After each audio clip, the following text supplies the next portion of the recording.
शहीदों ने देश को आजाद कर दिया और मेहनत कश किसान मजदूरों ने देश को आबाद किया और बनाकर बिठाया था जिस कुर्सी पर नेता, गरीब मजदूर किसानों ने, उस नेता ने हमारे देश को और प्रदेश को बर्बाद कर दिया। अब हमको ऐसे नेता की जरूरत नहीं है। धन्यवाद वसीम भाई, बहुत बहुत। इस लाइव न्यूज चैनल का खास प्रोग्राम खास शख्सियत में आज मेरे साथ मौजूद है समाजवादी पार्टी के दिग्गज और वरिष्ठ नेता चौधरी चंद्रपाल सिंह जी। जानेंगे उत्तर प्रदेश में इस वक्त सरकार द्वारा जो योजना चलाई जा रही है उसका लाभ कितना सरकार को मिल रहा है। मेरा नाम चौधरी चंद्रपाल सिंह है और इस सरकार की बारे में जो आपने पूछा है पत्रकार महोदय, सबसे पहले मैं आपको बता दूं कि आप तेज चैनल के चला रहे हैं, आपके लिए बहुत बहुत धन्यवाद। Thank you. बधाई आपको, जो सच्चाई को आप आगे तक पहुंचा रहे हैं। मैं इतना बताया, उत्तर प्रदेश सरकार जो है आज की तारीख में कोई कार्य नहीं कर रही किसी के भी हित में। वो सिर्फ अपनी जेब और पेट का काम कर रही है और किसी का कोई भला नहीं कर रही। अब कुंभ का मेला, कुंभ का लगवाने के नाम पे इन्होंने कितना पैसे का गबन किया है, कितने लोग मारे गए, लेकिन किसी का आज तक मरे हुओं का ब्यौरा इस सरकार ने पेश नहीं किया। उत्तर प्रदेश में मुख्यमंत्री का कहना है कि कुंभ का मेला इतने तादाद में व्यवस्था बनी हुई, कुंभ के में लोग आए, स्नान किया, पूरे विश्व में इसकी चर्चा की जा रही है, उसकी तारीफ की जा रही है, तो वही कहीं आपको उसको निगेटिव रूप से कैसे देख रहे हैं? देखिए, ऐसा है कि तारीफ तो करने की तारीफ कर रहे हैं, वो तारीफ वो क्या कर रहे हैं, ये तो लगता है कुंभ हर 5 साल में, 6 साल 5 साल में जितना भी लगता है, हर 12 साल में कुंभ का मेला लगता है। लेकिन आज तक ऐसा भगदड़ में ऐसे इतने लोगों का मरना, ये समझ लीजिए कि इस उत्तर प्रदेश की सरकार की नाकामी का सबूत है। और ये इनको पता नहीं कि जब गरीब या आदमी जो भी आस्था के प्रति जाता है तो दिल से, दिमाग से पूरा जाता है और वो भगवान से सीधा जुड़ के जाता है। लेकिन उनकी बद्दुआएं, उनके परिवारों की बद्दुआएं उत्तर प्रदेश सरकार, भाजपा सरकार, योगी सरकार को लगने जा रही हैं। क्या लगता है कि किस भगदड़ का जो रीजन था, जो मौतों का रीजन है, वो रीजन क्या था, कि ऐसा हुआ क्या था जो वहां भगदड़ मची? ये भगदड़ जो मचने का इनका ही अपना कोई षड्यंत्र था। वहां पर कुछ नहीं, वीडियोग्राफी और फोटोग्राफी के चक्कर में कुंभ में क्या मतलब है। जब नहा रही है बहन बेटी, नहा रही है कहीं, वो तो कोई तब हो गया जिस तरह से हुआ, लेकिन वहां प्रशासन नहीं था, कोई प्रशासनिक सुविधा नहीं थी, कोई भी तरीके से सिस्टम से कोई काम नहीं किया गया। जो तीर्थ यात्री, जो आस्था के प्रति नहाने के लिए मेले में गए लोग, उनको हगने मूतने की भी परेशानी, नहा फ्रेश होने के लिए भी कोई सुविधा मुहैया नहीं थी। और मैं तो कहना चाहता हूं कि ये योगी जी ने ये बहुत अच्छा किया कि मुस्लिमों की एंट्री इस मेले में नहीं होगी। मैं बधाई देता हूं कि तुमने ये काम बहुत अच्छा किया, क्योंकि मुस्लिम भाई इस मेले में शामिल नहीं हुए, नहीं तो इस भगदड़ का और जो इन लोगों के साथ हुआ है सब मुस्लिम भाइयों के सिर पर ठीकरा फूटता।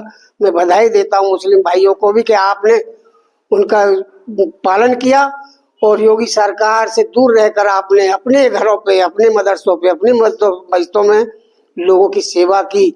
इसके बावजूद, मना करने के बावजूद, लेकिन इस सरकार को ये दिखाई दे गया इन्होंने जो किया, क्योंकि आपके ऊपर अब इल्जाम नहीं लगा पा सकते। देश हमारा तरक्की करे, कहां से करे? ये योगी सरकार सिर्फ और मस्जिदों में मंदिर ढूंढ रही है।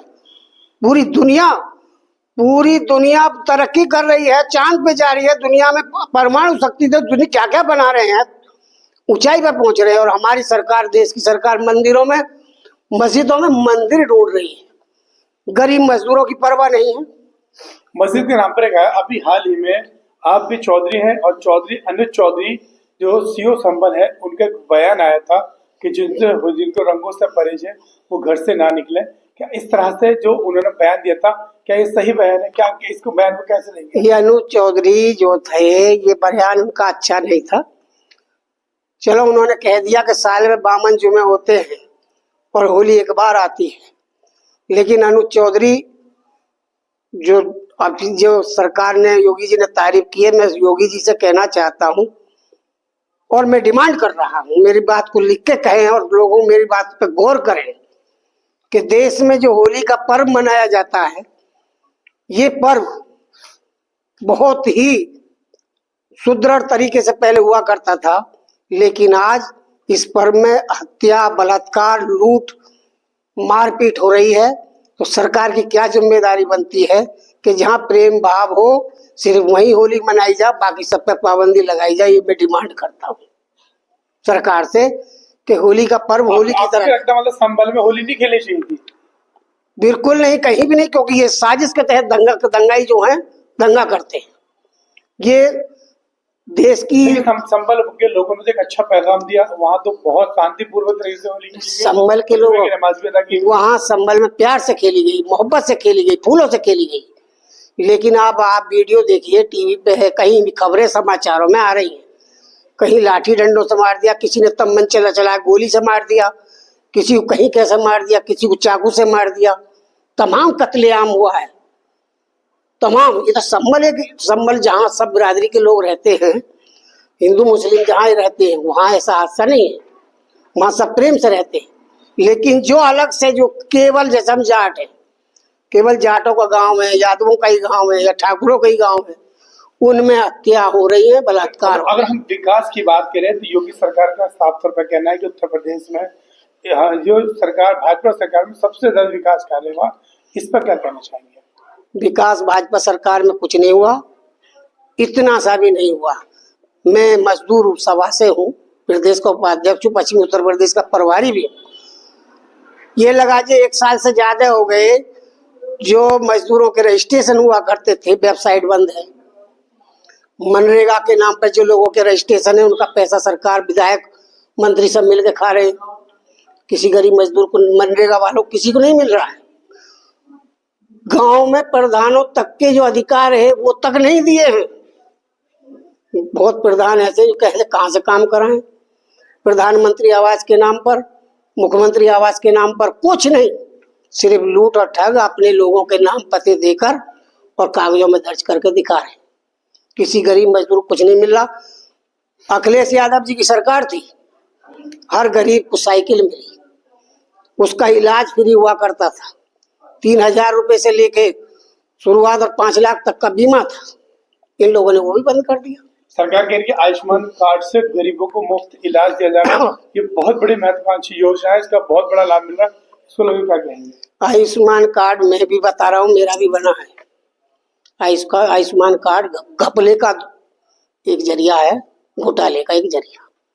मैं बीमार हूँ, अगर मैं अपना इलाज करा रहा हूँ, मैं जानता हूँ कि बड़े बड़े ऑपरेशन, बड़े बड़े सब कुछ झूठे भी हो रहे हैं, रिपोर्ट झूठी भी लगाई जा रही है, पैसा लिया जा रहा है, और वो साजिश के तहत काम हो रहा है। आयुष्मान कार्ड से सिर्फ और सिर्फ कहीं ना कहीं तक गलत हो रहा है, गलत यूज हो रहा है। मैं जानता हूँ सरकार का नुकसान है तो हमारा भी नुकसान है। 2027 को लेकर आपकी क्या रणनीति है? 2027 में समाजवादी पार्टी अखिलेश यादव जी की सरकार बनने जा रही है, और हम भरोसे के साथ कह रहे हैं, पीडीए समाज जो है, जितना पीडीए, पिछड़ा दलित अल्पसंख्यक, एकजुट हो रहा है इस बार, और भाजपा सरकार को सबक सिखाएगा। तो आपको क्या लगता है, जब पीडीए जो आपने जो पीडीए के दौरान आप गांव-गांव जा रहे हैं, सभाएं कर रहे हैं, लोगों से मुलाकात कर रहे हैं, और जो है विश्व पीडीए में जो नारा आपने दिया है, क्या आपको लगता है कि इससे जो है आप 2027 में सरकार बना पाएंगे? बिल्कुल बना पाएंगे। ठाकुरवाद फैला रखा है ये सरकार, जो उत्तर प्रदेश सरकार ठाकुर जी की, ये ठाकुर है आदित्यनाथ यादव जी, जो योगी ठाकुर साहब है, बाबा जी, ये ठाकुर है। प्रदेश में पूरा ठाकुरवाद है। अभी यही धमरावली में दलितों की बेटी, बच्चे की शादी नहीं हो, शादी घोड़े पे नहीं चढ़ने दिया, उसकी बारात कुर्चड़ी नहीं होने दी। इसी तरह जंगीराबाद में, कई जगह बुलंदशहर जिले में ऐसा हादसा हुआ है कि ठाकुरों ने दलितों की बेटों की शादी नहीं होने दी, उनकी कुर्चड़ी नहीं होने दी और उन्हें मारा। और इसे होली पे भी हुआ है, होली पे दलितों को ज्यादातर मारा है, पीटा गया है, उनकी हत्याएं की गई। बहुत हालात खराब है। ठाकुरवाद को हटाएगी पब्लिक। पीडीए समाज इस बार इस ठाकुरवाद को हटाएगा जरूर। ये मेरे साथ समाजवादी पार्टी के दिग्गज वरिष्ठ नेता चंद्रपाल सिंह के साथ तौर पर कहना है कि पीडी जो नारा है, समाजवादी पार्टी के पास एक ऐसा हथियार, एक ऐसा नारा है, ये लोगों के बीच में जा रहे हैं, पीडीए का जो नारा लेकर जा रहे हैं, उससे कहीं ना कहीं 2027 में ये समाजवादी पार्टी की सरकार उत्तर प्रदेश में बनाने का वादा कर रहे हैं। इनका साफ तौर पर कहना ये भी है कि आगे आने वाले जो 2027 में पीडीए के तहत जो लोग जो है समाजवादी पार्टी की सरकार उत्तर प्रदेश में बनी। मैं अपने सहयोगी वसीम खान के साथ वसीम से एक शेर सुना दो एक